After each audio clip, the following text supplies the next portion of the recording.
অস্ত্র এবং মাদক এই দুইটার বিরুদ্ধে আমরা জিরো টলারেন্সে আছি। আমরা আমাদের গোয়েন্দা নজরদারি অনেক বৃদ্ধি করেছি এবং আমরা আমাদের যে পার্শ্ববর্তী যেসব বাহিনীগুলো আছে, কোস্টগার্ড, বিজিবি এবং সেনাবাহিনীও এখন ফিল্ডে আছে, তাদের সাথে সমন্বয় রেখে আমরা ইনফরমেশন কালেক্ট করছি। আমরা এরকম যদি তথ্য পাই তৎক্ষণাৎ তার বিরুদ্ধে একটা উদ্ধার অভিযান করে আমরা এগুলা ধরে ফেলার চেষ্টা করব।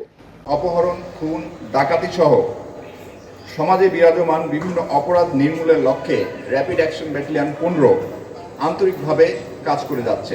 আপনারা জানেন যে পার্শ্ববর্তী দেশ থেকে কতিপয় সংঘবদ্ধ চক্র মাদকের বড় চালান সমুদ্র পথে মাছ ধরার ট্রলারের মাধ্যমে এনে অভিনব পন্থায় মজুত করছে। পরবর্তীতে কক্সবাজার সহ দেশের বিভিন্ন জায়গায় এগুলো সরবরাহ করে। এই মাদক বিভিন্ন মাধ্যম হয়ে দেশের সর্বত্র ছড়িয়ে পড়ছে। এতে আমাদের যুব সমাজ মাদকাসক্ত হয়ে নানা দায়িত্বাধীন এলাকার বিভিন্ন স্থানে গোয়েন্দা নজরদারি ও প্রতিনিয়তই মাদক বিরোধী অভিযান পরিচালনা করে যাচ্ছে। সালে র্যাপিড অ্যাকশন ব্যাটালিয়ন 15 1 লক্ষ পিস এবং গত 12 তারিখে 1 লক্ষ পিস, সর্বমোট 2 লক্ষ পিস ইয়াবা টেকনাফ হতে আমরা উদ্ধার করতে সক্ষম হই। এরই ধারাবাহিকতায় র্যাপিড অ্যাকশন ব্যাটালিয়ন 15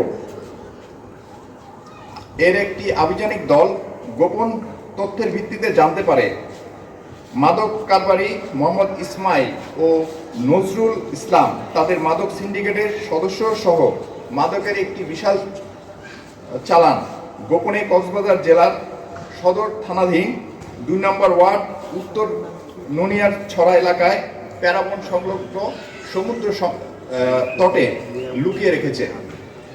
উক্ত তথ্যের ভিত্তিতে অদ্য সকাল 6:30টায় র্যাপিড অ্যাকশন ব্যাটালিয়ন 15 একটি চৌকস আভিযানিক দল উক্ত প্যারাবন সংলগ্ন সমুদ্র তটে অভিযান পরিচালনা করে।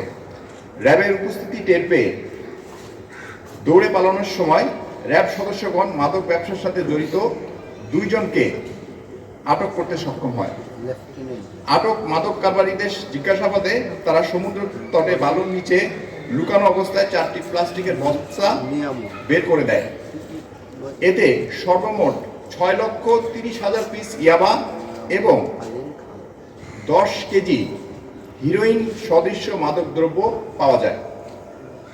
গ্রেফতারকৃতদের পরিচয় বিস্তারিত: মোহাম্মদ ইসমাইল, পিতা মৃত মোহাম্মদ আহমেদ, চরণদ্বীপ, পোস্ট চকরিয়া, 8 নম্বর ওয়ার্ড, থানা চকরিয়া, জেলা কক্সবাজার। দ্বিতীয়, মোহাম্মদ নজরুল ইসলাম, পিতা মৃত সাবের আহমেদ, ক্যাংখালী, পোস্ট বালুখালী, 4 নম্বর ওয়ার্ড, পালংখালী, থানা উখিয়া, কক্সবাজার।